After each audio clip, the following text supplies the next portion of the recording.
আচ্ছা আচ্ছা ঠিক আছে ঠিক আছে ঠিক আছে।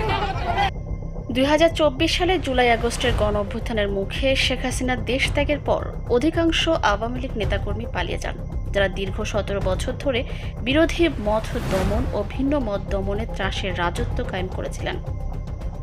তবে পালিয়ে বাঁচতে না পেরে যারা দেশে থেকে যান তারা নানা কৌশলে আত্মগোপনে চলে যান।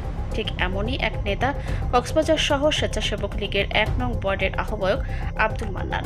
মাস কয়েক আগে প্রকাশ্যে আসলে তার বিরুদ্ধে দায়েরকৃত নিয়মিত মামলার ভিত্তিতে থানা পুলিশ তাকে গ্রেপ্তার করে। তবে গ্রেপ্তারের পরের ঘটনাটি যেন সিনেমার কাহিনীকেও হার মানায়। মান্নানকে থানায় আনার পথেই তার ভাই আক্তার কামাল, যিনি বিএনপির বহিষ্কৃত নেতা, তাকে পুলিশের হেফাজত থেকে ছিনিয়ে নেয় প্রকাশ্যে দৃপ্তভাবে। আক্তার কামাল যদিও নিজেকে বিএনপির নেতা হিসেবে পরিচয় দিয়ে থাকেন, তবে রাজনৈতিক বাস্তবতা বলছে ভিন্ন কথা। আওয়ামী আমলে ক্ষমতাসীন দলের নানা সুবিধা নিতে তিনি আওয়ামী প্রার্থীদের হয়ে মাঠে কাজ করেছেন, যা তাকে বিএনপি থেকে বহিষ্কারের কারণ হয়ে দাঁড়ায়।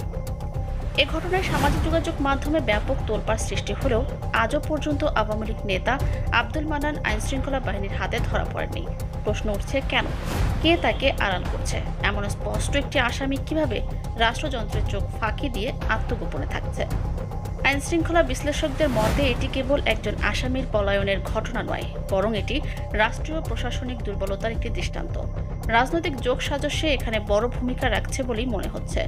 প্রশ্ন উঠেছে, আইন কোথায়? যারা অতীতে ক্ষমতায় ছায়ায় থেকে দেশ জুড়ে সন্ত্রাস দমন ও নিপীড়নে লিপ্ত ছিল, তাদের কি আইনের আওতায় আনা হবে? এই ঘটনার পূর্ণ তদন্ত এবং পলাতক আসামি দ্রুত গ্রেপ্তার দাবি করছেন স্থানীয়রা।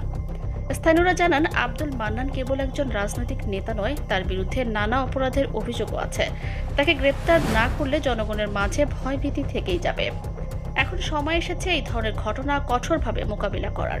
অপরাধী যাই হোক, রাজনৈতিক পরিচয়ে যাই হোক, আইনের চোখে সবারই সমান হওয়া উচিত। রাষ্ট্রকে অবশ্যই প্রমাণ করতে হবে যে অপরাধী কেউই ধরাছোঁয়ার বাইরে থাকতে পারে না।